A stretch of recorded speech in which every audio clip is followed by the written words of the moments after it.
Adam, welcome to the podcast, brother. It's great to have you back on the show. Thanks for having me, man.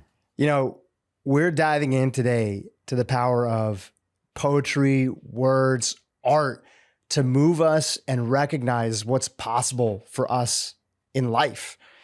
And I asked you if you wouldn't mind starting off with a beautiful poem that you've written that's in your new book. We're going to talk about this in a second, and in your journal. And that poem is titled Fear.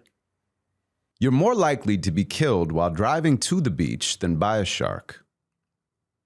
In fact, you're 30 times more likely to be killed by coconuts or falling airplane parts, and Google says that's just the start. Beware of bear attacks, fireworks, train tracks, bees, eating, drinking, sleeping, sex, ladders, subways, dogs, steps. All of these can cause your death. I'm surprised there's people left. Biking, boating, cancer, smoke, lightning striking, hunting, stroke. Hippos are no joke, and chicken wings can make you choke, or slipping on a bar of soap. Anything can make you croak. Lawn mowers, trees, guns, snow, wind, rain, sun. Many drown or die of thirst. Selfies are the worst. They're the worst. Falling backwards off a cliff for likes that you will never get. Fire, ice, poison, snakes, rivers, valleys, deserts, lakes, knives, ties, all types of sports. They've weaponized our spoons and forks. Cows, wheat, sugar, pork, obesity of every sort, which brings me back to shark attacks. Statistically, they come up short. You're much more likely to be killed by popping out a champagne cork. That shouldn't stop our celebration. Put your glasses in the air. How about we toast to life and overcoming irrational fears? Now that's a cheers. I'm not pretending that there aren't threats, but we can't live our lives if we're this preoccupied with death. You cannot hide somewhere where time doesn't find you. Anywhere you go, it will be one step behind you to remind you the you are will not be here forever. We're just spinning on a rock inside the universe together. It's a treasure. So let's measure life by more than just our fears. It's the memories we make, especially when we are scared. It's the boundaries that we break and the risks we choose to take. It's the grace in our mistakes when we get humbled by a wave, when it tumbles us and pulls us under to an early grave, but we fight to reach the light just to live another day. And our fingers touch the surface and our lungs can breathe again. And we look off in the distance and we think we see a fin. We should probably get moving, make our way to solid land. We should get out of the water, but not never swim again. That's beautiful, brother. I love Thanks, that. man. Got to clap it up. There's a line in there, which is the reason that I wanted to start off with this. And I think it's going to be super relevant for listeners of this podcast. And if it's not, it's relevant to me. We can't live our lives if we're this preoccupied with death. You know, when I think about a lot of the topics that we cover here, health, longevity, we cover them in the best spirits. And as part of that, we also acknowledge that, yes, we want to live a long, healthy life. And sometimes when people are new to this space, there's so much fear about everything that's wrong, especially when it comes to health, the toxins in the environment, all the different ways that your body can say, ouch, that a lot of what motivates people is the fear, and that fear becomes distracting to actually living. And that's one of the things that came up for me when I was reading this. And I also heard on your album, which we'll talk about in a second. I just wanted to share that with you. Thank you. Yeah, I think fear can be a positive or a negative motivator. And definitely out of balance, fear can become a toxin in and of itself. So we just have to make sure we're conscious of how we are using our fear to move into our lives powerfully. I feel like one of the biggest things that I did when I was younger, it's probably when I was like in university, right before I dropped out. One of the biggest things that I did was I said, okay, I'm not going to watch. It's like for people who are trying to figure out the timeline, this is like 2004. I said, I'm just not going to watch the news because there's no bigger perpetrator of the model of keeping fear alive for advertising than the classic sources of news that are out there, which are typically like cable news, 24-hour news. And I feel like that was one major thing that I did to unplug from the fear matrix. Anything that you've done in your life that you feel has been a big leap forward of not allowing other people to hijack that fear part of us, that lizard brain that we all have, but you kind of took away your permission for them to try to get close to hijacking it? I think just the awareness that people are trying to hijack it was huge, because for many years, I feel like I was unconscious to that. And I didn't realize how people were manipulating me and everyone with sex, money, violence, violence, sex, money, violence, violence, sex, money, over and over and over again in different orders to keep us scared so that we consume, so that we buy, and therefore distract ourselves from that feeling of a lack of self-worth.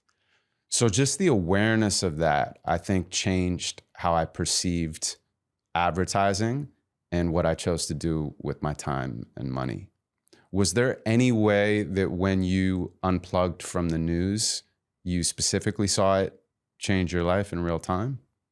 Long before, like right now today, the trend is like independent news sources. Things have been popping up like the Free Press or Breaking Points or, different types of podcasts. Like the younger you go in age, the more that people are getting their news from like independent sources and that sort of thing.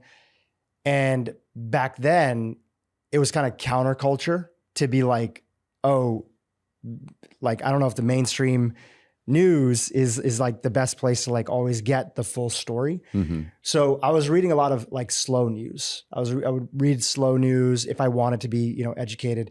And a lot of times I felt like if I really need to know about something, one of my friends will, talk about it. I'd much rather study philosophy.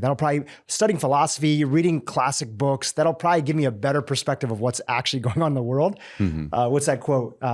History doesn't repeat itself, but it often rhymes. Yeah. Right. So I think moving to just being in a place where like advertising and TV just wasn't always on in the background, and just getting used to silence. I remember going to friends' houses. Often this happens when people are watching like sports games, especially. And in between the sports games, just people leave the TV running. And so it's an ad. That's just natural. I remember being very particular about like, oh yeah, watch the sports games. And then I just have the remote at my friend's place and I'd hit mute when the advertising would come on. And I remember one of my buddies saying, something feels weird today. Something feels weird. I don't know what's going on. I'm like, it's probably because there's more silence, that we can actually hear each other talk, whatever. There's not this advertising that's going on in the background that's just filling the space, right, and giving everybody the normal comfort that, fake comfort that it does. I just think it was just living in a quieter world by not constantly being surrounded by the advertising that comes with, cable news. I think it's interesting that you were inspired by slow news, and then in many ways that's part of what you do now is slow news. You give space for these longer, deeper conversations about people's personal lives, but also their perspectives on the world. Yeah, it's a different conversation. I mean, today we're so lucky that there are so many more places that we can all go and listen to, where we can learn about the things that we're actually interested in. That's like the beauty of social media, podcasting, and this new generation and age that we're in. I want to give a little bit of context. You read this incredible poem. It's a collection of poems that are part of this album that you have out now. Would you mind sharing a little bit about it? Yeah, so the album is called the Never Ending Now album, and it is a collection of spoken word from me, intimate conversation between me and my wife, which I can share more about a little bit later as the conceptual through line for the album, and then beautiful composed piano from this woman named Isabella Turso, and some light strings. So I say all of that to say I'm really proud of it. I'm happy to be promoting it. It's a very vulnerable piece of art, but it was really healing for me to create it. And I hope that it's healing for people to listen to it as well. Well, one of the reasons I asked you to set the stage a little bit is that, part of you putting your art out into the world is that this album also has a journal. I'm holding it in front of me over here. For those that are watching on YouTube, you can check it out. It looks super beautiful. And at the end of each poem, there are spoken word poem. There are prompts that are there. And the whole idea is, what does this art make you feel? Mm-hmm. What are things? What does it bring up? And so I just wanted to read some of these questions here for the audience. And I might even answer a couple just to kind of give a little bit of perspective on it. So one of the questions inside of here for the poem Fear that you just read and performed is, what's the biggest fear you have in your life right now? And I'll answer that, and maybe you could answer that too. Yeah, please. Right? It might be useful for the audience. I would say that, you shared something earlier, which you said fear can be a positive and it can be a negative. And it's up to us to make sure that, just like anything, we see it as a tool. I think temporarily fear can be a tool in the positive direction. Usually in my life, it's not a long-term ongoing tool that helps me perform in the best way. Usually fear is going to be something that's going to keep a negative pattern alive. It's definitely unsustainable. It's unsustainable. Or it's sustainable, you'll just pay the price for it. Exactly. Right? It'll just manifest in the body as disease or whatever. So in a positive way, off this question, what's the biggest fear you have in your life right now? It's a negative that was turned into a positive. And I think I've shared this with you previously, but I'll mention it here on the podcast. The fear of aging parents who one day won't be here. I have, today's my mom's 70th birthday. Happy birthday, Mama. Shout out to Darshana. We threw a big party for her down in San Diego a week ago. It was beautiful. My mom's 70. My dad turned 75 earlier this month. They're still young. They work on their health. They're surrounded by kids a lot, my nephew and niece. And naturally, we're all not going to be here one day. And having such a beautiful relationship with my parents and truly feeling like I won the lottery when it comes to my parents, yes, they made mistakes. They got angry with us, just like, other parents would get angry with their kids. But there was this deep awareness of parenting at a time where I think a lot of parents didn't really have that awareness. And I don't know, they weren't out there necessarily like reading self-help books or other things. I think in particular for my dad's case, he was raised by parents who also had a deep awareness. And my mom actually had the opposite. She was raised by a super loving mother and a father who was trying his best, but a deep sense of narcissism was kind of running the background noise and the patterns that were there, and most likely had a very challenging upbringing.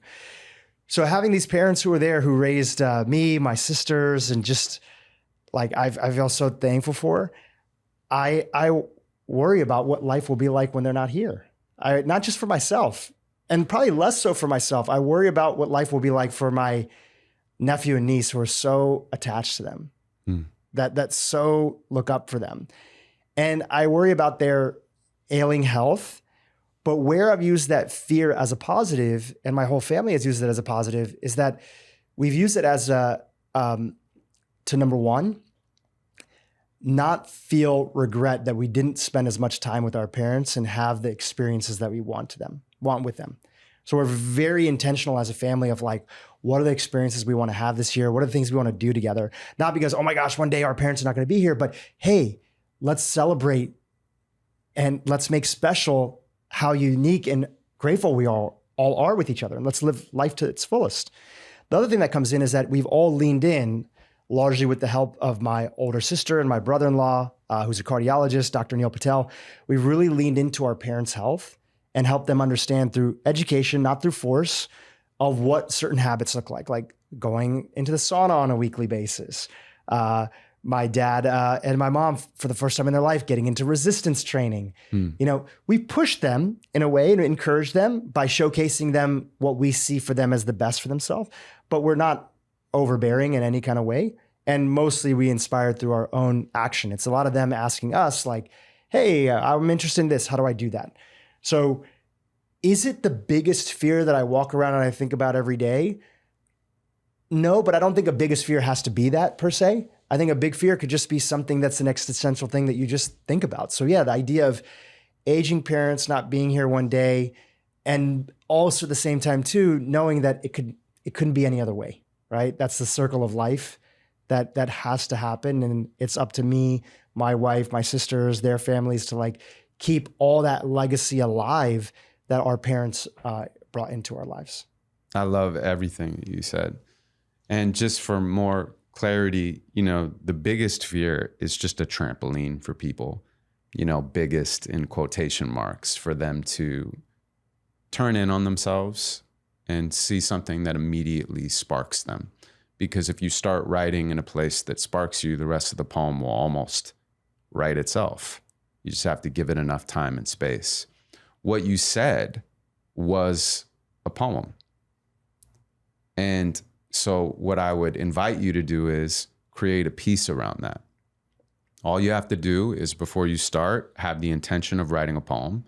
So you say to yourself, I'm writing a poem. And then you have to not try to make something great. You have to purposely not make something great so that you can make something true. And what you said was so beautifully authentic and vulnerable and sweet. And it showed the full arc of that fear for you, for your family, and for the future.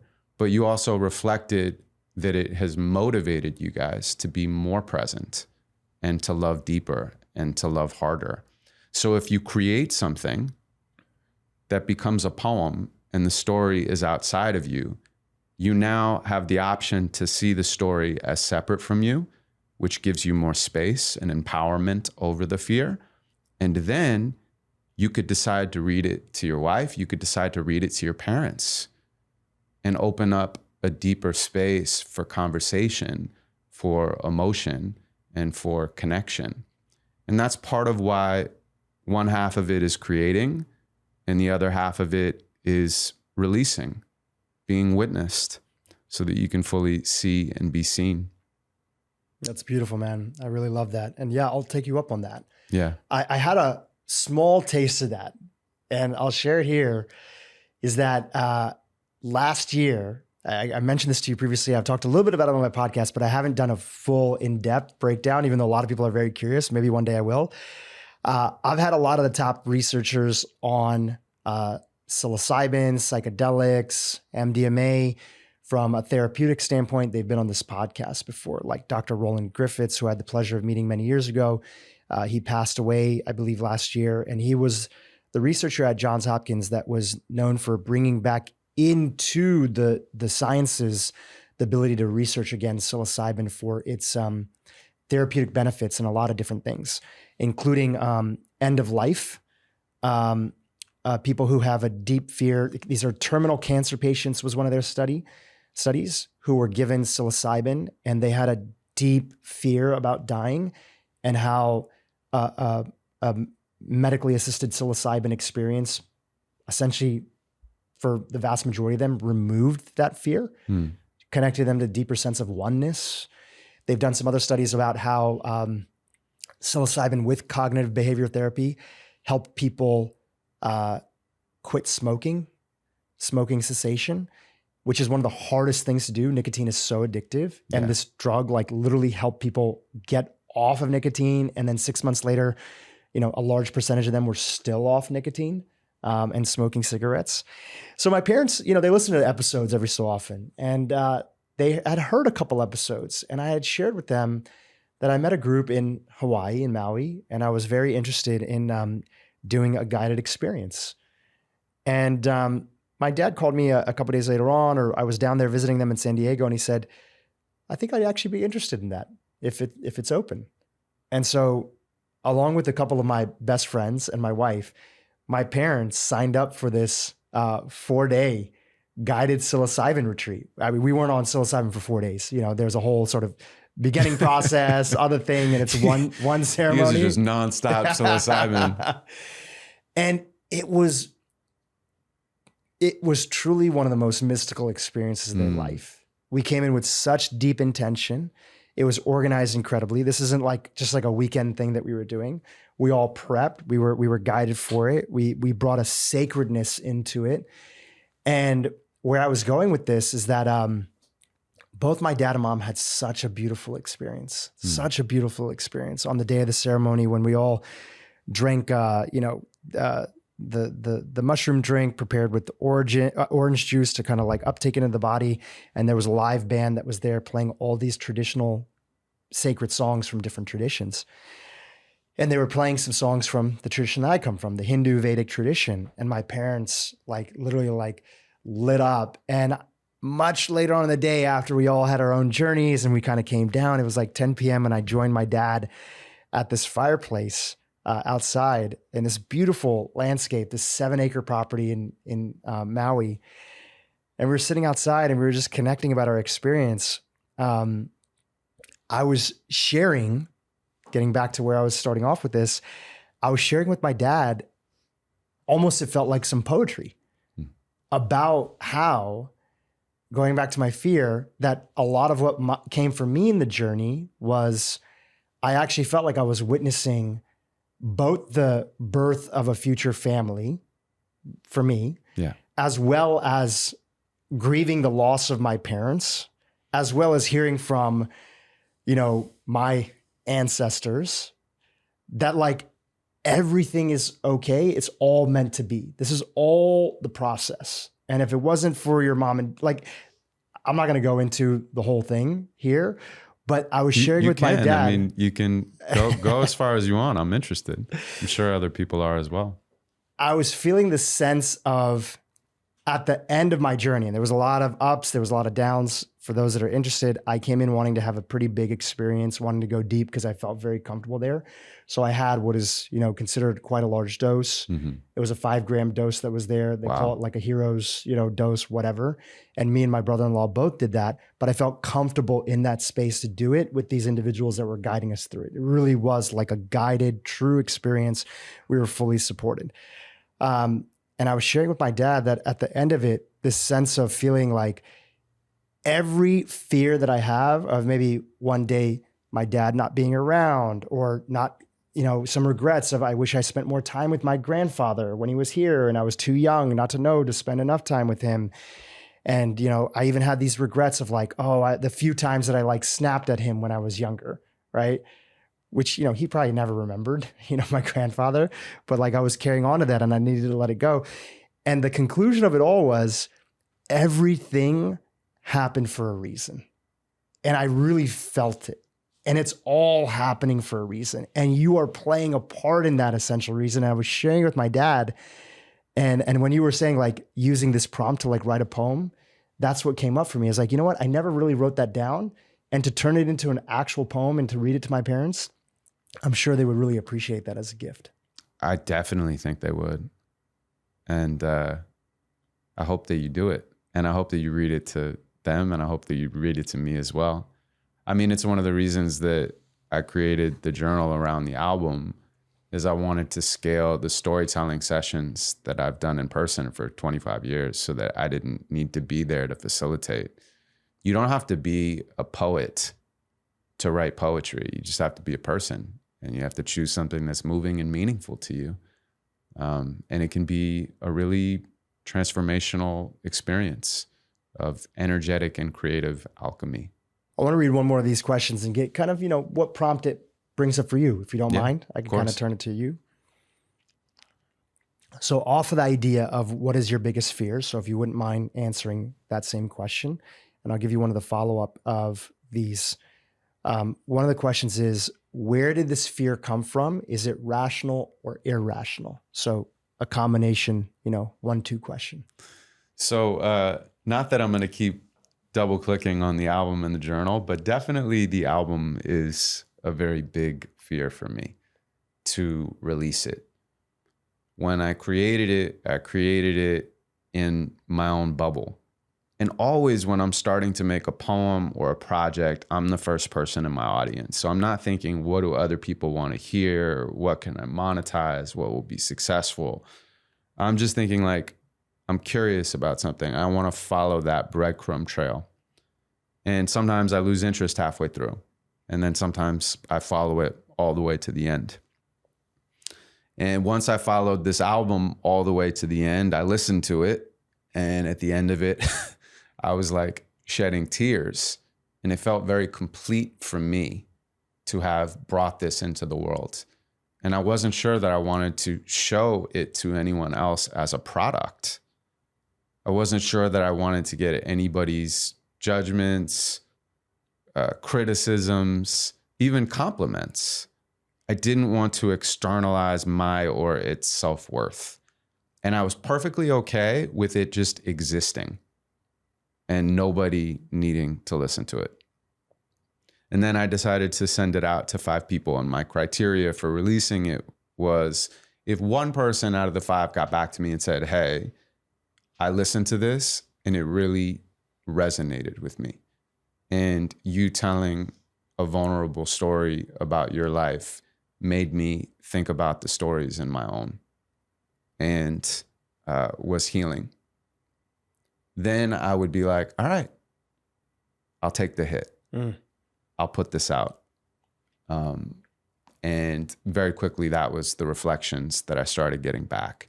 So I decided, all right, I'm going to put this album out. And then I started thinking, well, maybe I should create this accompanying journal so that people can not only listen to the album, but they can do the creative work themselves. Because all of the poems on the album have themes, and the themes in the end are supposed to lead you to infinite possibility and hope so that you have a new opportunity to live your best life. And having creativity as a new outlet and a tool for stress release, for peace, for presence, for compassion, and for empowerment. And so I partnered with a passion planner who's like a leader in the space to bring this into the world as a separate but connected piece of art. And it's beautiful what they helped me create. The design, I think, is really perfect. The way that it leads you through creating your own poems exceeded all of my expectations. But that doesn't mean that the fear isn't still there for putting it out. You know, I teach other people what I need to learn. So I go around the country and the world performing, you know, public shows, private shows, workshops, and I give people the opportunity to be vulnerable from a place of strength. And so then people automatically assume, oh, vulnerability is easy for you. And it's not. You know, I have to fight to be vulnerable. I have to fight to open up my heart. I'm probably more naturally suspicious because of how I grew up. But I also know that there is so much magic in vulnerability. And over and over and over again, when I've been willing to open up to people, to life, I have seen that it makes my world and the world a better place. You know, when I think about that, what comes up for me is that there's so often in life that I don't know how I feel about something until I try to put it together. And when I think about these prompts and I think about the intention about this journal, I think about so often I'll feel stuck about something. Mm-hmm. And we all have our shadow side of how we deal with being stuck. Some people hide, some people get distracted, various sorts of things. But when something's stuck, creativity is the perfect tool to at least deal with it and have it in front of you. I always think like the scariest monsters in the films are the ones that you can't see, right? Think about anything, any kind of scary movie that you've watched. When you kind of can see it, but you can't, your imagination can run wild.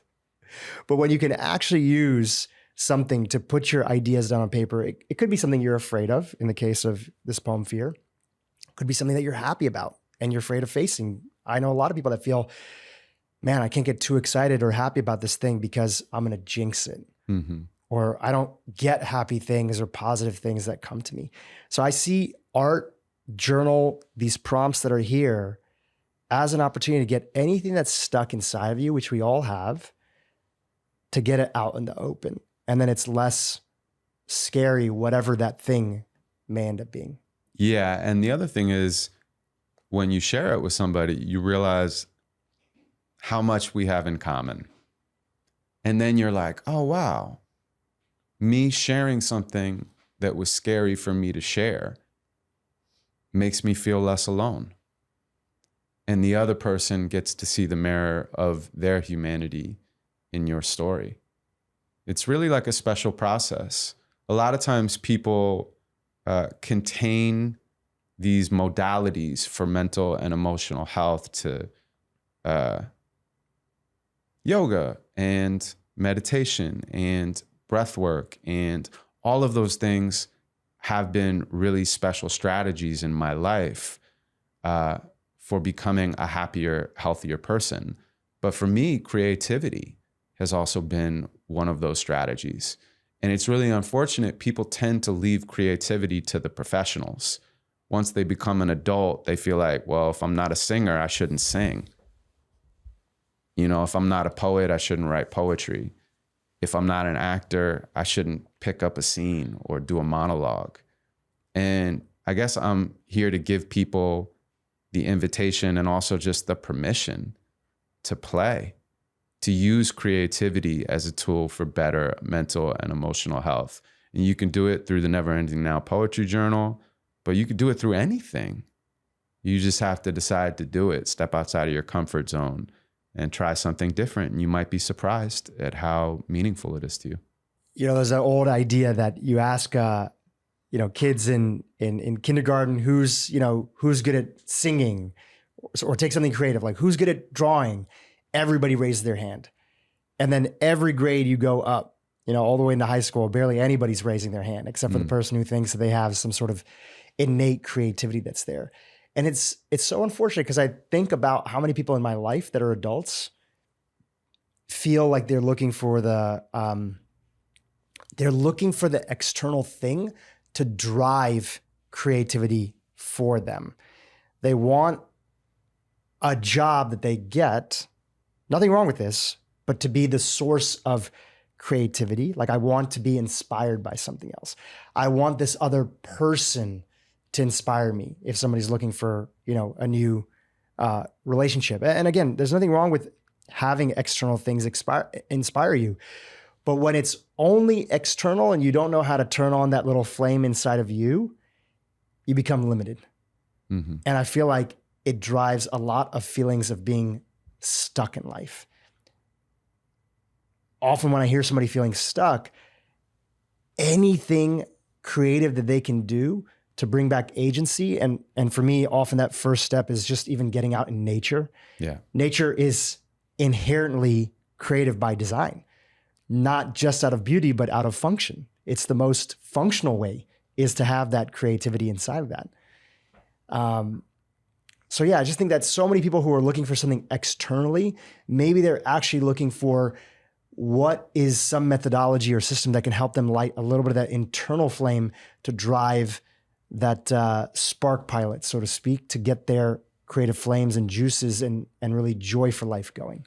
Yeah, I totally agree. And I use nature as well. I mean, nature is definitely medicine for me, partially because nature isn't judging me. It doesn't have an opinion. I can just kind of like be with it in life. And I think that lack of analyzation about life, but the presence of being in life is something that allows me to relax a little bit more and drop in deeper. When we were on the topic of biggest fears, I was talking about my parents, and we're also talking about the power of art and poetry and spoken word and just writing to help us process and sort of contextualize feelings. I listened to the album. By the way, it's available. Like, people can listen to it online, right? Yeah, it's available now. We put it out for Mental Health Month. Yeah. Which is a tip of the hat to the unfortunate and exponentially growing global mental health crisis that we're experiencing. Everybody being more connected than ever and more disconnected than ever. Yeah. You know, it's so true. So we have a link to it below. You can check it out. You can listen to it. I listened to it when you first sent it to me. It's beautifully intimate. It really just feels like I'm getting a chance, like we're eavesdropping on this beautiful conversation between you and your wife, right? And when I'm listening to it, I'm imagining you guys almost like laying down in a sunbed with some like sun coming in, and you're kind of just talking and you're looking up to the sky, and she's asking you these great questions. And one of the areas that she's like asked you a little about is like, and that kind of comes up inside of it is your upbringing, a little bit about your relationship with your parents, in particular, your dad kind of comes up. Do you want to talk about that for a quick second of just like the context for it? Because I actually feel like you talking about, in this instance, you're chatting about your dad and you've written some poetry about that as well too. We all have relationships that are there, and we all have had relationships that maybe have gone not the way we want, sideways. People maybe don't have a parent, a father figure around, whatever it might be. And hearing the way that you were talking about it and processing it on the album, even though I haven't gone through that exact same sort of experience with my father, it really made me have a deep, not just a deep empathy for people who have, but it brought up other relationships where I might have had a similar pattern that was there. Yeah. I mean, it's interesting when you were talking about the medicine journey with your family. One of the things I was thinking is, that's so beautiful that you felt open enough to go into that uncontained, uncontrollable spiritual and human experience together. Because let me tell you, there is no world where I would have ever gone through that with my father. There is no world that I will ever go through that with my mother. And that doesn't have to do with love. Yeah. You know, just has to do with relationship. Yeah, my dad wasn't around at all. My mom and my father were not married or anything like that. So they didn't have like a real connection. And I didn't meet him until I was 15 years old.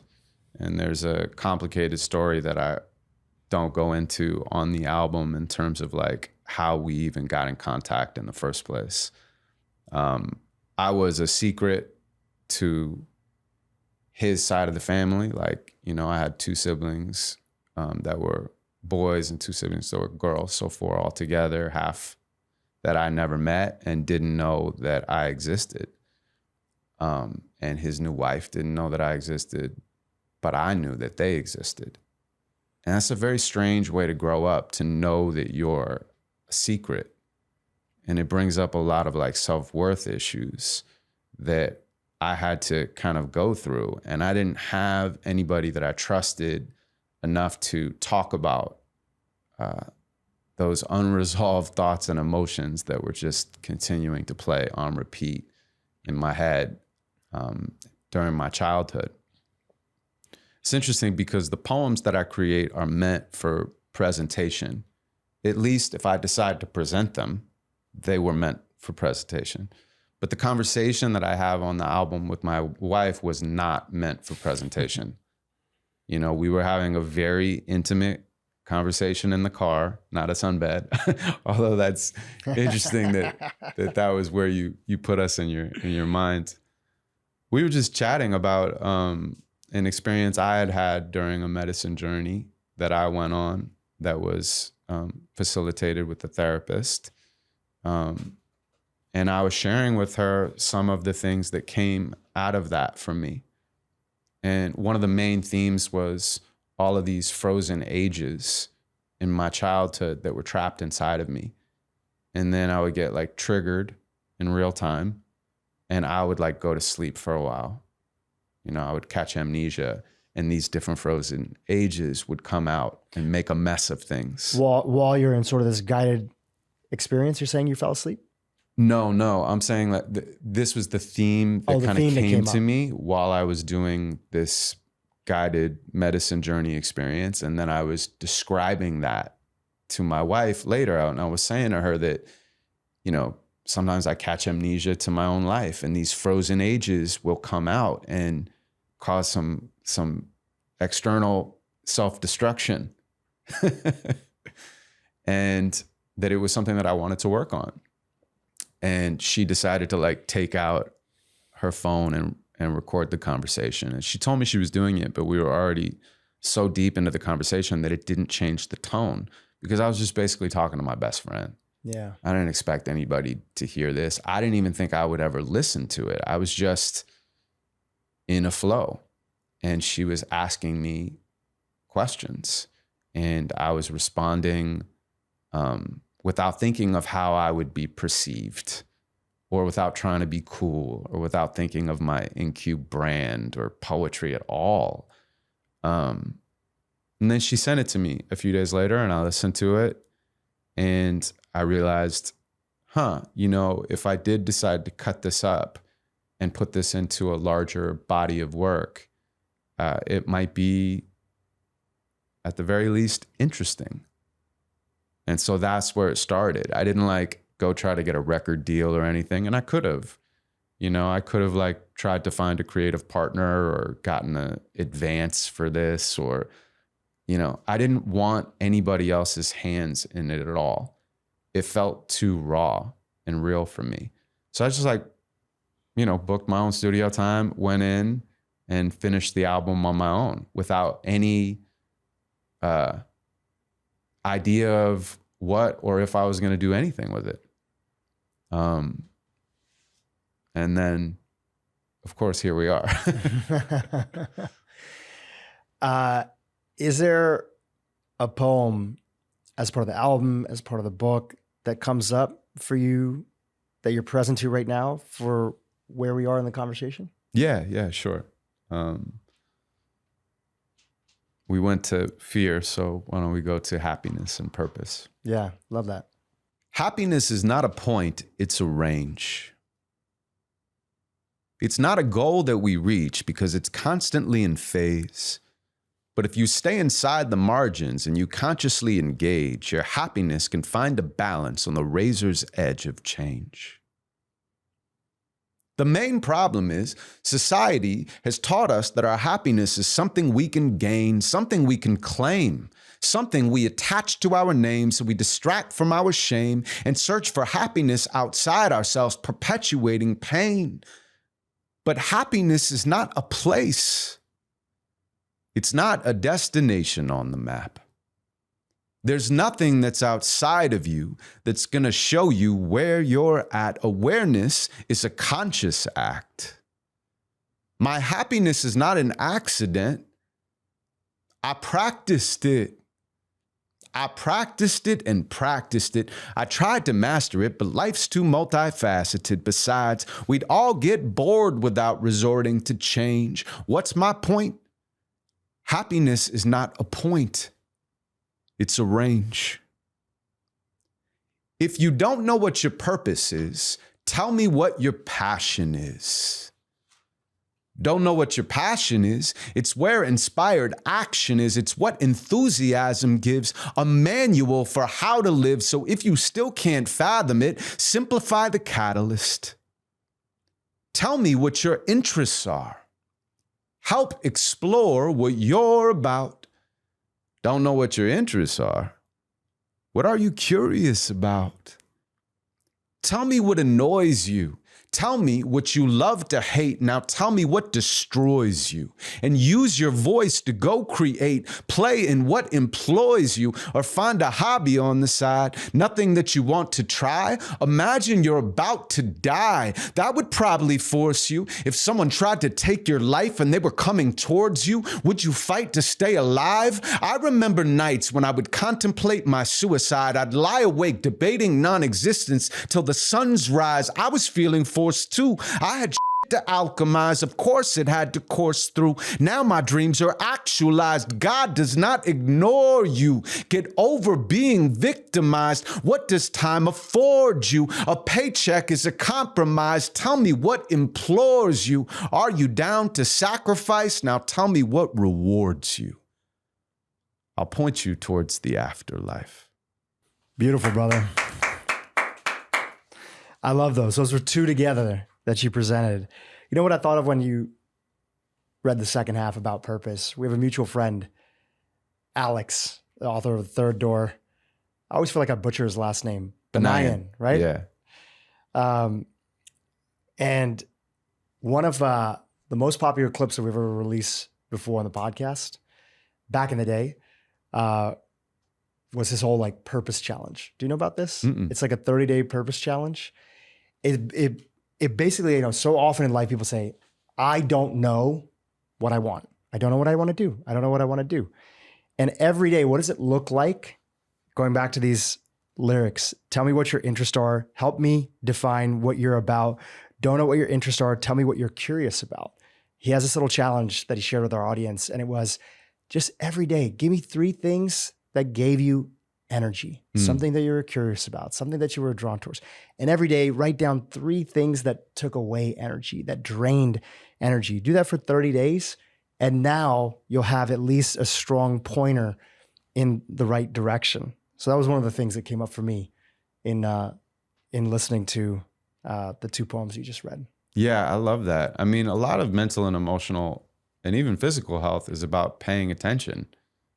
And you have to train yourself to pay attention. You have to build the muscle of looking around every single day. And to yours and Alex's point, like notice when something is giving you energy, notice when something is taking away energy, and try to do more of the things that give you energy and less of the things that take it away. Or at least if you can acknowledge the things that take it away, but you think they're necessary, you feel like you're doing them in a purposeful way. You know, so then it can take away some of the sting from feeling like you're wasting your time. And then you're not wasting your time. You might not like doing it, but you're doing it for a bigger reason. What about some of the things that give you energy, especially when it comes to creating art, putting out work? Because I'm sure it's not all rosy. There's the creative process that's there. But what are the things that give you energy? What are the things that take away energy? I don't like being a CEO. I do not like it. The business side of stuff. Yeah, I don't like being a CEO. I don't like being a CMO. I don't like marketing my art. I don't like creating storytelling around storytelling. I love to create art. And I wish that I could just create art and not have to go out and sell the art. So I was on a podcast recently and the guy was like, how would you convince people to listen to this album? How would you convince people to get the journal? And I was like, I'm not convincing anyone of anything. I'm too old. I am inviting people to listen to the album. I am inviting people to get the journal. I am inviting people to go deeper into their own lives using poetry, you know, which is a genre they probably have never thought to use.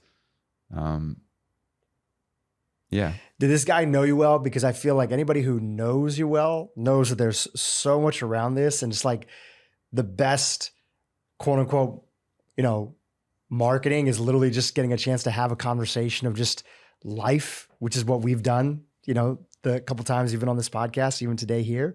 So I'm guessing the person maybe didn't know you that well, is my guess. He's actually a really, really great guy. His name is Max Lugavere. So I was happy that he asked the question because saying I'm too old was funny.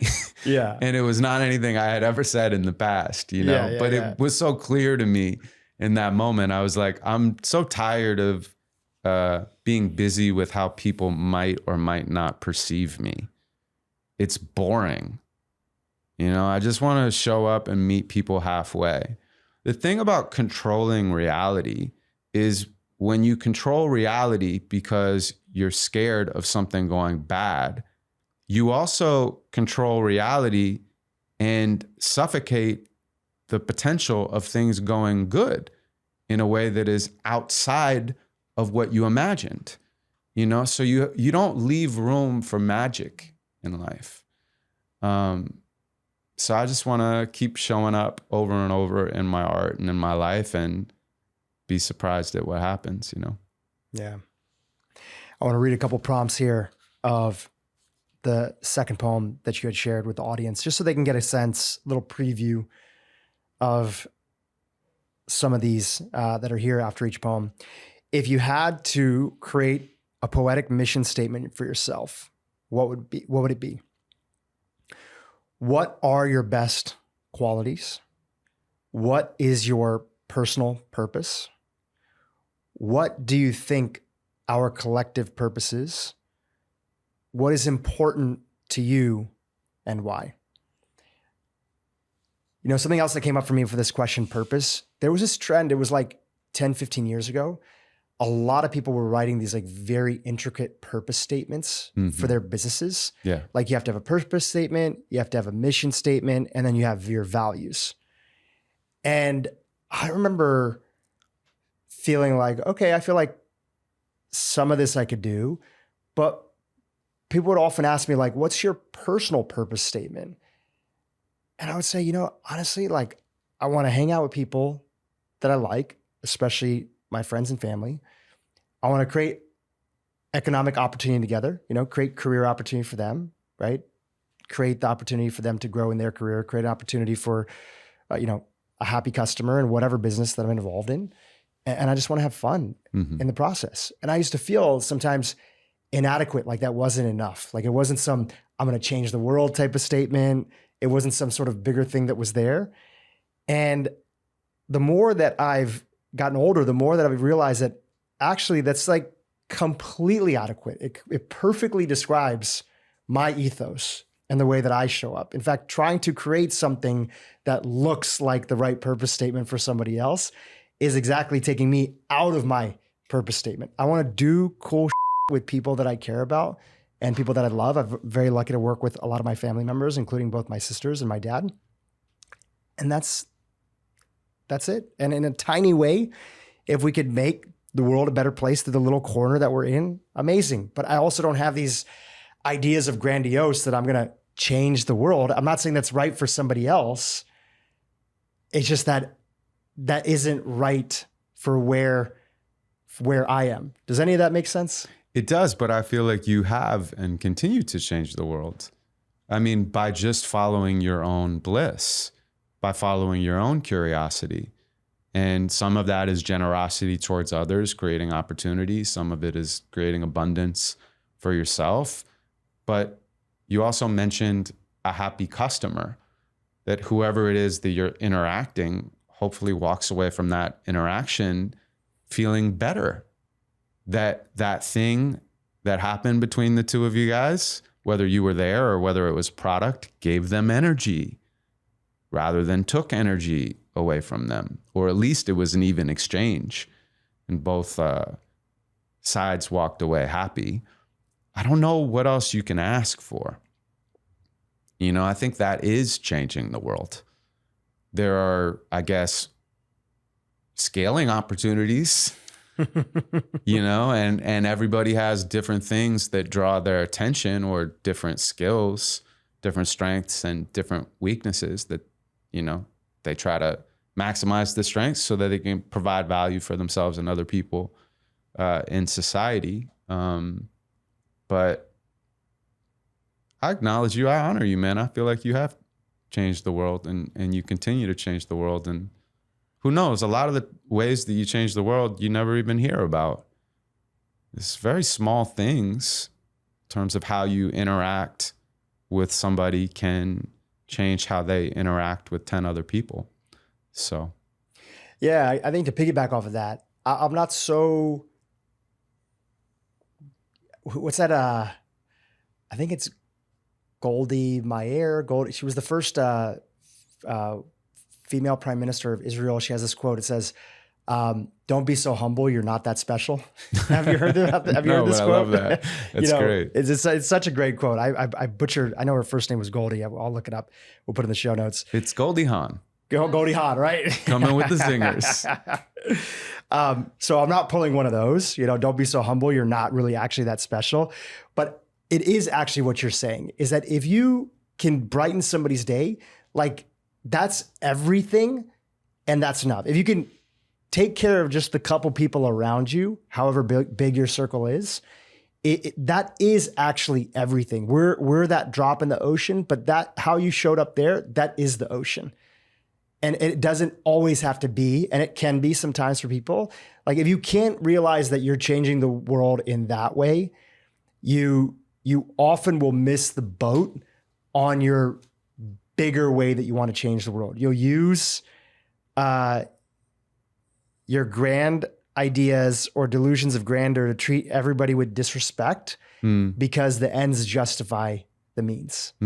We all know people like that they're so wanting to change the world in some way or another. Yeah. They've forgotten about being kind to the waiter or their spouse or their kids or whoever else is in their immediate orbit.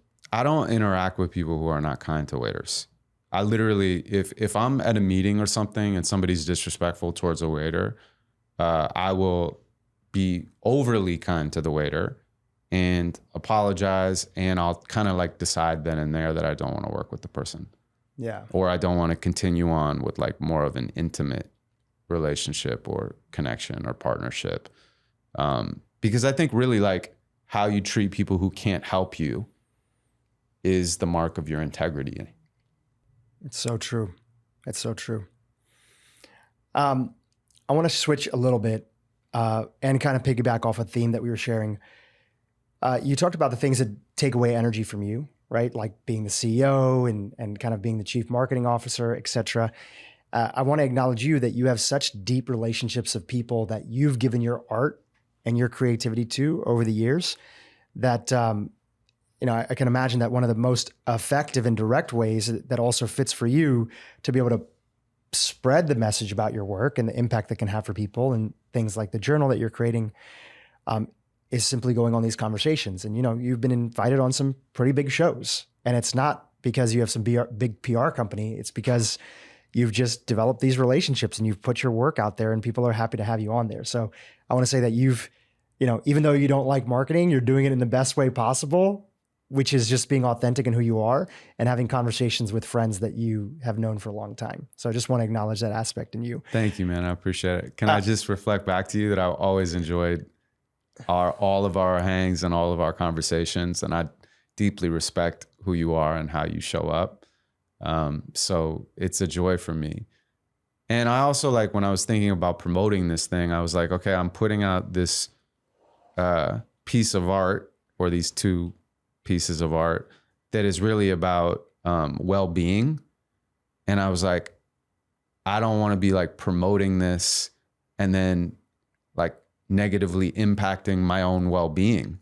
Like I don't want to be going around promoting this thing at the expense of my mental and emotional health. So I've tried to be cognizant of that as I've been having these conversations and not be so agenda oriented and just connect to whatever is happening. And in doing that, I've had a really, really amazing time.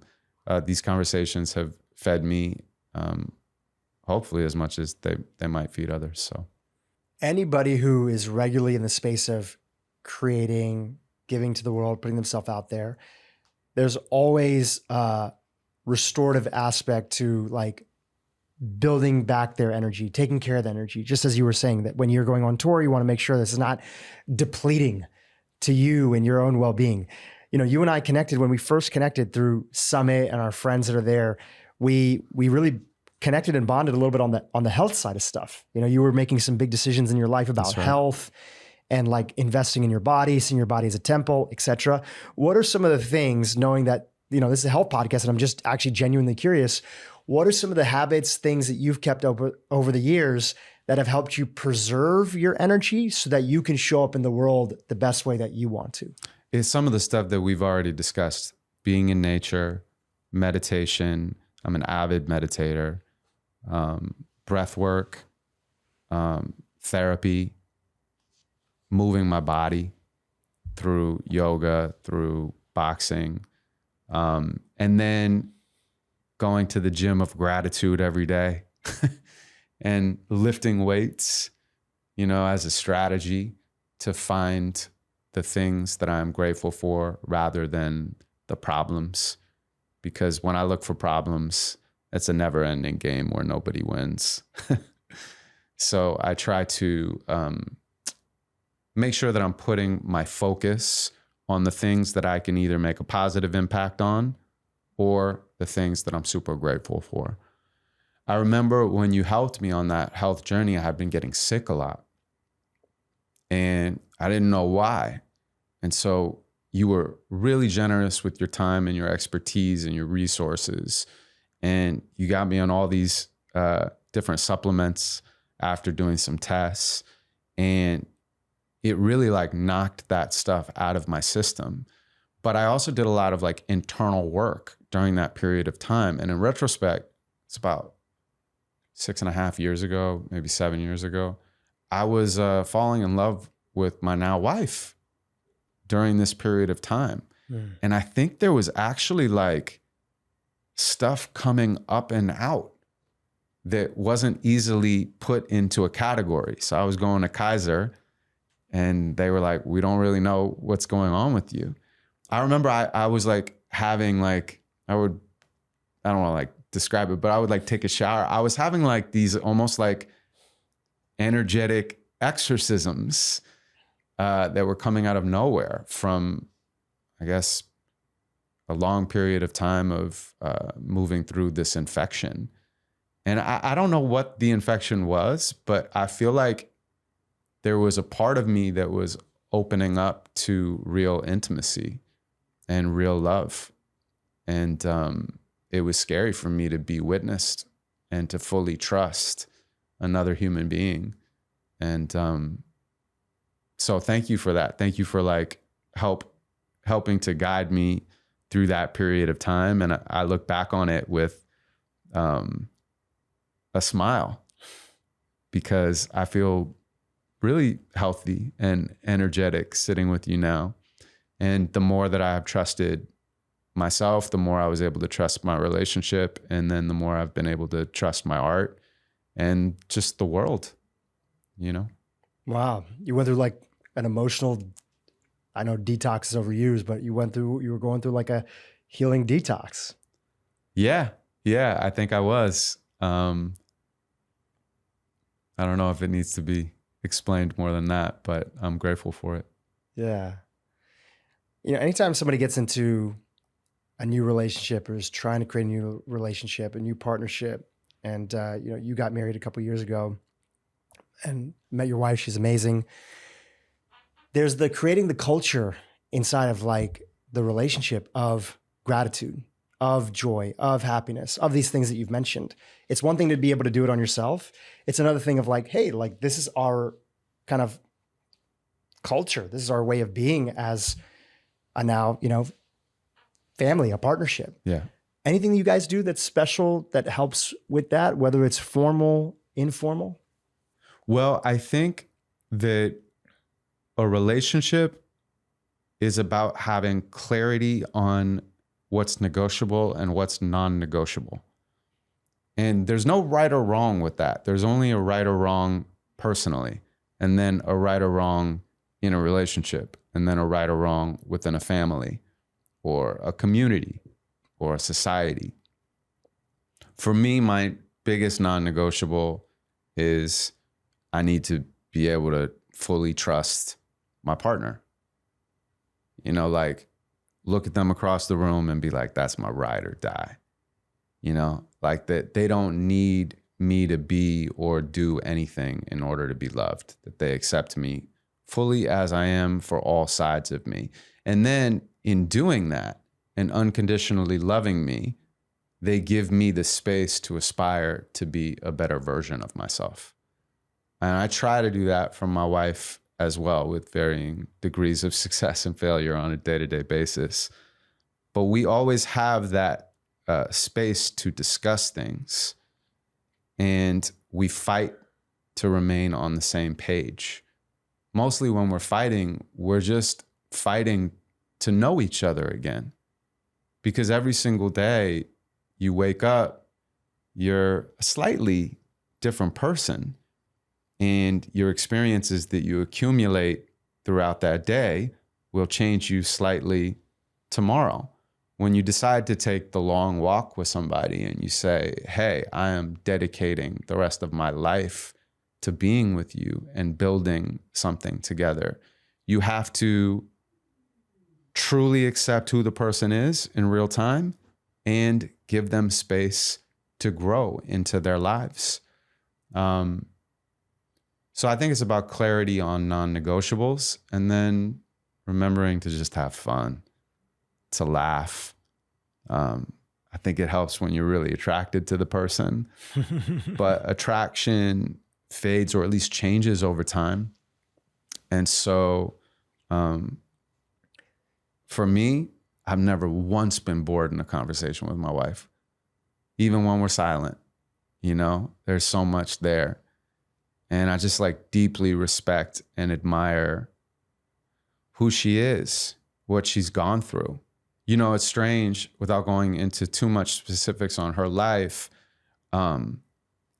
we have this like core foundational thing in common, because she was a secret to her father's family as well. And she found that secret out, that she was actually adopted partially. And I don't, like I said, I don't want, she's open with it, so I feel comfortable saying this. I'm not betraying any trust, but I don't want to go into the full details of the story. But basically she has 4 siblings as well, half siblings, and none of them knew that she existed.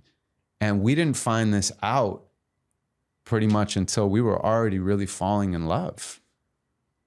So it's very strange to have something that's such a unique experience in the world be mirrored by my partner.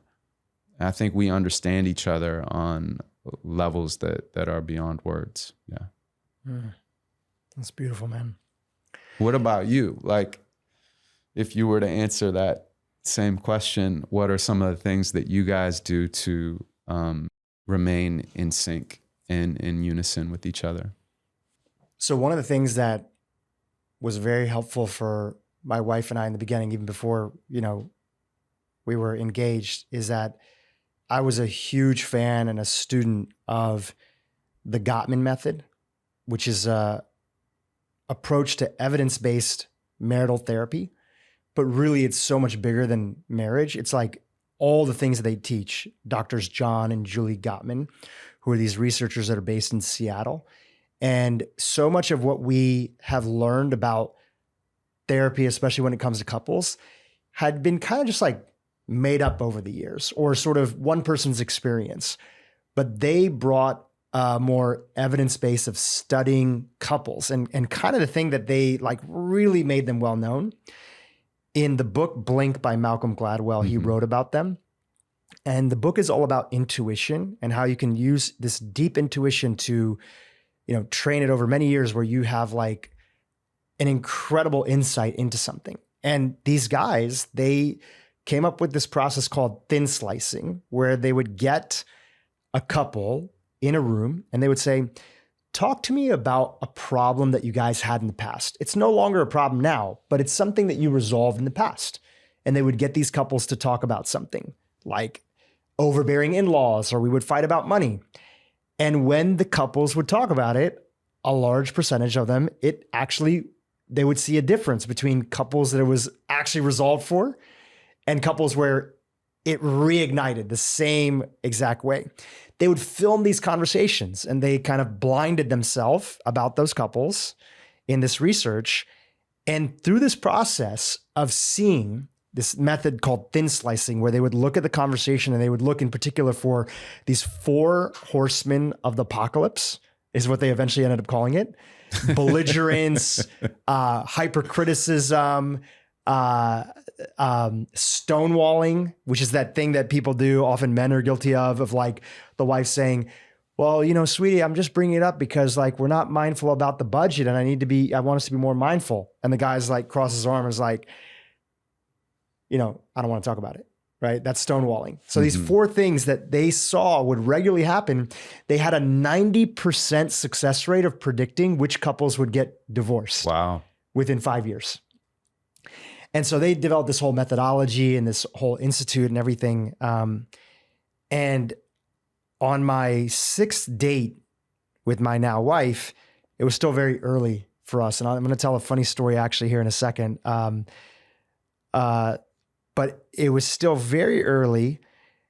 And I said to her, I said, you know what? I always thought that when I get serious, now that I'm in my, later 30s, when I'm serious about wanting to be serious with somebody. So it's not like, hey, I'm ready to propose to you next week.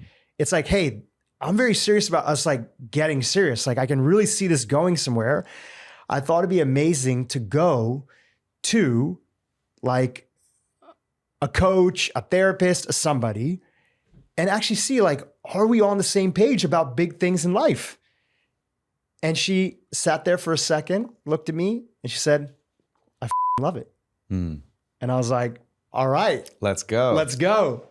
So we didn't do that right then and then, obviously, because we weren't in that space. We were still getting a chance to get to know each other and everything. But about 6, 7, 8 months in, we were very clear, like we could see a future. Now, I wasn't ready to propose to her, but in my head, I could see it all kind of happening and taking place and all playing out. We were still she hadn't really spent a lot of time with my family. We were still getting to know each other's world, seeing each other in context and everything. But we came back from this trip to Italy that we went to, and we met with a Gottman therapist here in Los Angeles. I'll give him a shout out. Michael, his name is Michael. We'll link to him in the show notes. I'm blanking on his last name. And we went to him and he said, okay, so tell me a little bit about you guys. I said, well, we're not married. We're not engaged. We're actually still in the courting phase, but we're both serious about wanting to be serious with each other. And we wanted some help from somebody outside to make sure, are we on the same page? And we're talking about the big, most important things about life. And he said, he paused for a second. He looked at us and he said, I can't tell you, if more couples would do this, the world would be a better place. Now, along with that, the thing that we were doing is we were going through these deck of cards. They're called the Gottman 50 questions. It's an actual deck of cards. It's called, 52 questions before marriage and moving in. And we were using that as an opportunity to see, are we, how do we feel about, it's like, life, there's aspects of like raising a family and like your relationship with your current family. There's a whole section there about money, processing emotions, like career. And they're just questions to create conversation. And we were making it fun. Like we do a couple questions each week. And we would have like a glass of wine, on a special occasion. We'd make it fun. And we'd work through those things. And that was super helpful. And, friends often ask like, well, what if you guys actually found out that you weren't on the same page about some of those key areas? Would you have had the courage to say, listen, we're not on the same page? And I don't know the answer. We can all fall in like and be obsessed about the person or attraction or whatever. And I'm not going to say that I'm not victim to that same thing. But I had to have hope that we approached it so intentionally that we went in knowing that that could have been the situation. And I think that we were more intentional about that and we were more focused about that because we had both felt like we had been in a couple of relationships and you didn't find out until like a year and a half in, until you're already together, that actually there's some basic things that you don't actually are not on the same page about. Things that would be these deal breakers later on in life and would cause both parties stress. That doesn't mean the person's a bad person. It just means that if you would have known them sooner, everybody could have saved a little bit of heartache. So foundationally, that's where we started. I love that. What it seems to me is that you took a course and had guidance around figuring out your non-negotiables. Yes. Because if you know what is non-negotiable, the rest of the things are negotiable. You could just negotiate. And then when you're in a fight about something or a conversation about something that might be a little bit more challenging because there's been a conflict, you're fighting or you're discussing to be seen and to be heard. but you're on the same side. You're not fighting to win. It's when you start fighting to win, you realize either you're dealing with something that's non-negotiable or your ego is getting in the way. And you have forgotten that you're on the same side. You should be fighting for the middle ground so that you guys can actually move on together. It's great that you found a way to fast forward that process and that you did it so early, because it does take time to get to know somebody, really, right? And in those beginning stages, when you fall in love with those projections that you have of each other, or just experiences or whatever's going on with your serotonin, and, you know, eventually it at least starts to lessen. And then you're like, oh, these speed bumps come up and you have to like deal with them in figuring out who it is that you are continuing to say yes to on a daily basis. I think you always need to approach a relationship with like, as if it's an archaeological site and you just take a brush and you're just like brushing away whatever is there rather than like a jackhammer, because you're going to mess it all up. But, You know, on the topic of fighting, if I could jump in. yeah, please. A lot of people actually don't know how to fight the right way. Again, like you said, when people fight because they saw this demonstrated when they were growing up, it was modeled.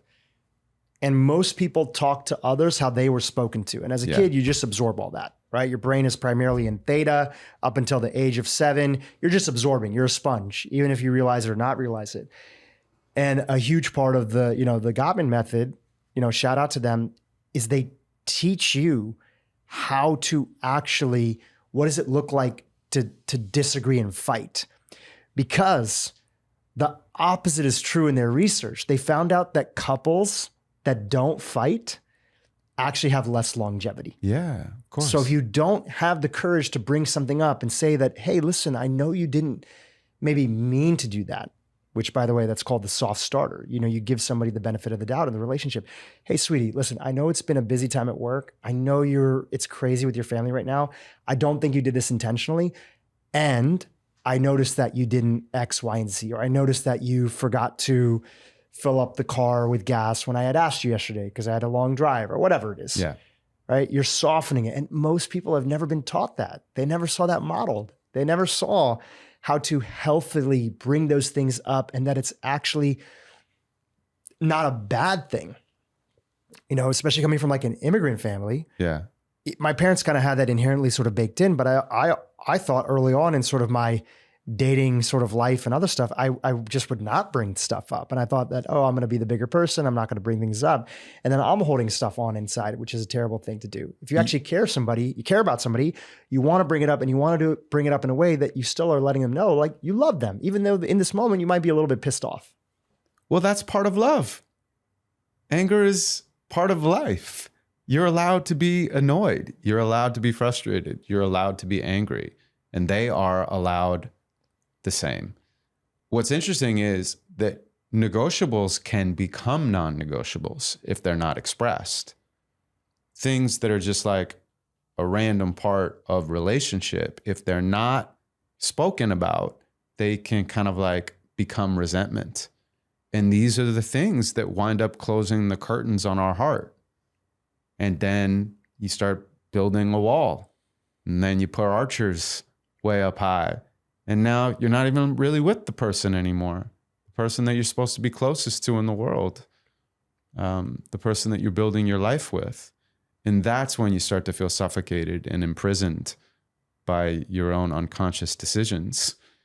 It's much, much better to show up on a day-to-day basis, even if there's friction, than to create a bonfire later that burns you up. Do you have an example, you know, for those that are listening, and obviously people love the topic of love. I saw, you know, some of the folks that are here in the studio kind of perk up a little bit once we switched to that topic. What's an example of a non-negotiable? Do you have anything that you feel comfortable mentioning? Well, for me, honestly, trust is just everything, because I just didn't grow up feeling like I could fully trust mentally, emotionally, physically, spiritually. And so I knew that if I got into a relationship with somebody and said, I want to spend the rest of my life with this person, and one step beyond that, I want to create life with this person, I had to be willing to fully like show them all of who I am. The good, the bad, and the ugly. And what you then realize is when someone loves your bad and ugly, it's not as bad as you thought it was. It's not as ugly as you thought it was. And you can almost like accept and integrate those parts of yourself and alchemize them so that you feel lighter and have a better experience of being alive. You also give permission to the other person that their ugly can be loved as well too, right? We all have it. I wouldn't want my wife to be any different, not one cell, but I hold the space for her to be as different as she wants to be. God forbid, even if that took her away from me, even if her following her truth made her choose a different direction. I mean, the person that I love the most in the world could hurt me the most in the world. And by the way, even if we're together forever and we have this like unbelievable love story, in the end, I'm going to have to give all of that up too, even my own identity. And that's, to our earlier conversation, what makes life so sweet is the dichotomy, is the love and the loss. I'm curious from your perspective here, I'm throwing in a question for myself because I love the way you think about the world, and I'm curious from your experience. If there was somebody ever in a relationship that could not bring the level of trust that's there, right? You said like trust is a non-negotiable. For somebody that can't show up fully to that, what is it for that individual that they've had a, fucked up childhood that has like left them at an imprint where they never realized like what trust is? Like if somebody can't bring that into a relationship, what do you think is going on with them? I don't know. And I'm saying that from a powerful place. By the way, this is a bit of a departure, but I think that we need to reframe I don't know in our society. I think I don't know should be a perfectly appropriate answer to any question. And it doesn't mean that something's wrong. You're allowed to not know. That's a political thing. I'm just putting that out there. I love it. We should all be, yes, we should all be allowed to not know. And in this particular case, I don't know, because I can't speak for anybody else's life or experience, or even what they think trust is, because that can be semantic, right? But what I know is that there are certain people that for them to have their perfect relationship, trust is not their non-negotiable. Some people are like really happy to not have trust in a relationship. I don't understand that. It doesn't make sense to me, but I know that that's true. Yeah. So one thing I'll say about my own experience and my path to finding love is that we tend to love people the way that we love ourselves.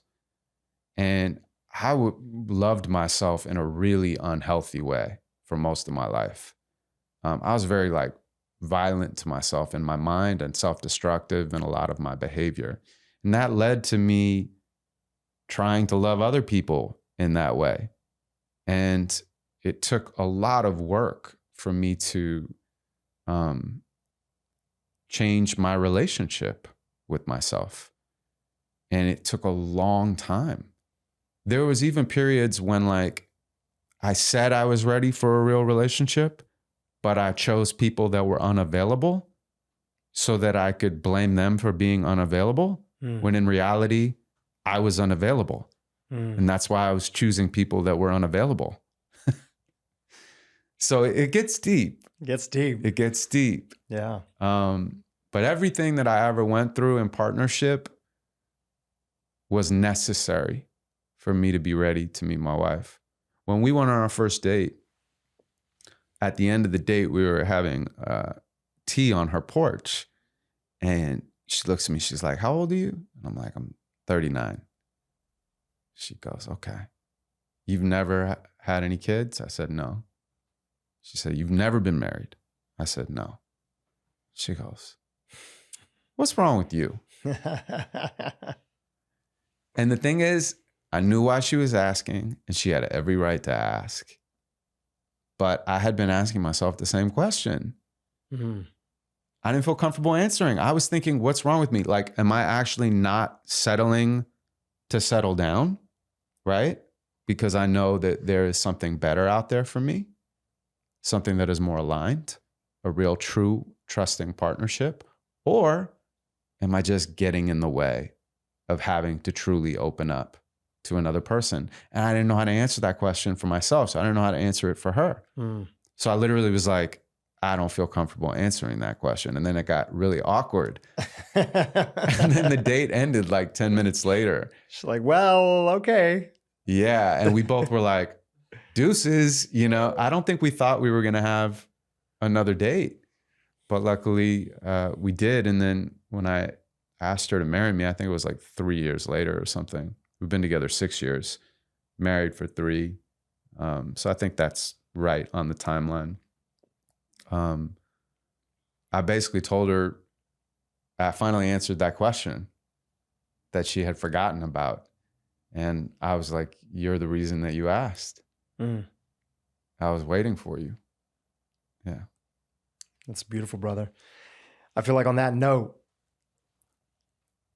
you know, there's a few poems that touch on the theme of love, but I'll turn it over to you. Anything that you want to share at where we are in the conversation as we're winding down here that might piggyback off of that theme of love or connection? Anything come to mind? Yeah, I can actually do the one that I did in my proposal to Andriana. Yeah. And I can read that piece because I feel like it makes sense. It's also in the album and the journal. And really the album and the journal is about the path to self-love so that you can have love with someone else. Every love poem I ever wrote was about you. You are every dream I've ever had. Somehow they've come true. You are every dream I've never had. Somehow you've come true. I gaze into your eyes and know there'll never be a better view. I see heaven in your face. I see children in your smile. I see our future in our present. Will you stay with me a while? Will you dance without the music? Will you laugh without the jokes? Will you cry without a reason? Will you play with all the notes? I've come to love you in a way that is impossible to quote. Forever and a day is not enough. Forever is a joke. Any moment we're together is forever, now or never. Whether you are in my arms or too far away to measure, I respect you in the pain. I accept you in the pleasure. I'll be your shelter in the rain. You can shine in any weather. Every love poem I wrote was an invisible letter, reaching out beyond my time and space to what I would discover from a place that was unknown to a home inside each other. I am floating on a cloud. I am singing in a gutter. Our relationship is sailing and we do not need a rudder. I don't care where we go from here, because here is with each other. Your soul is like a mirror. You're a goddess and a lover.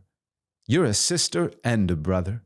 You're a father and a mother. You're a son and you're a daughter. You're a stranger and a friend. Even when I end, our love's not something I can transcend. You're more than just a perfect 10. And you're a perfect 10. But your beauty lies behind your skin.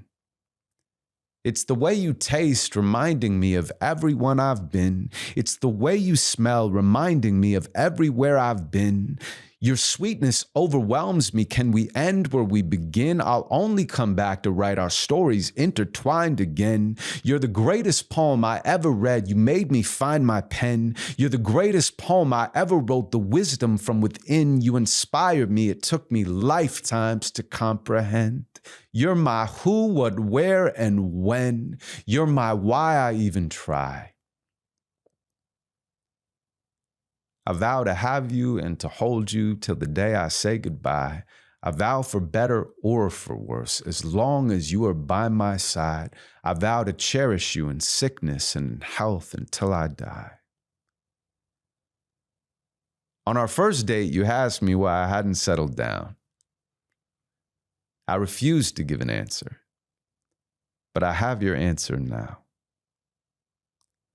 I was always waiting for you. You're the reason that you asked.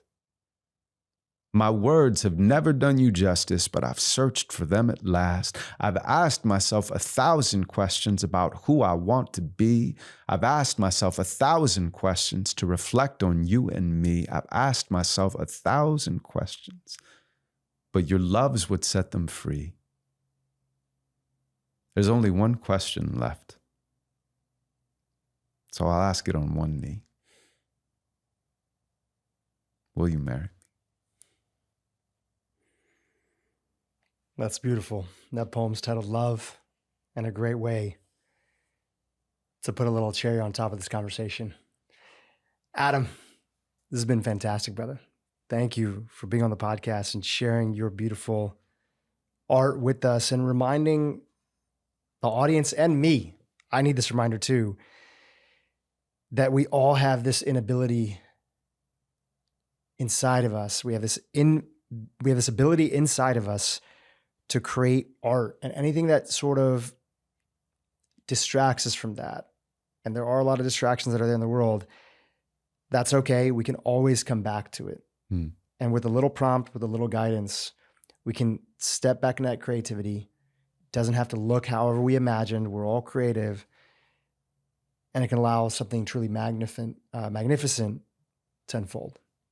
Thank you, man. I appreciate that reminder, brother. Yeah, I appreciate you. Thank you for having me and sharing my art with your community. And anybody who wants to listen to the album, it's out on all streaming services, Apple and Spotify. And anybody who wants to get the journal, it's on passionplanner.com or in-q.com. I think it'll be on Amazon as well. And maybe this is something like the Gottlieb program that couples can also go through together. Yeah. If they want to get to know each other on a deeper level through poetry. Oh, that's a great idea. So maybe you'll go through it with your lady. Yeah. Yeah. I love that. Appreciate you, brother. Thank you again for coming on the podcast. We'll have the links for everything you mentioned in the show notes below. Thanks, man. Hey, YouTube, if you enjoyed what you just saw, keep watching for more great content on how to improve your brain and your life. Manifestation is based on neuroplasticity, and that means that you have to change a neural pathway in your brain, and that takes time.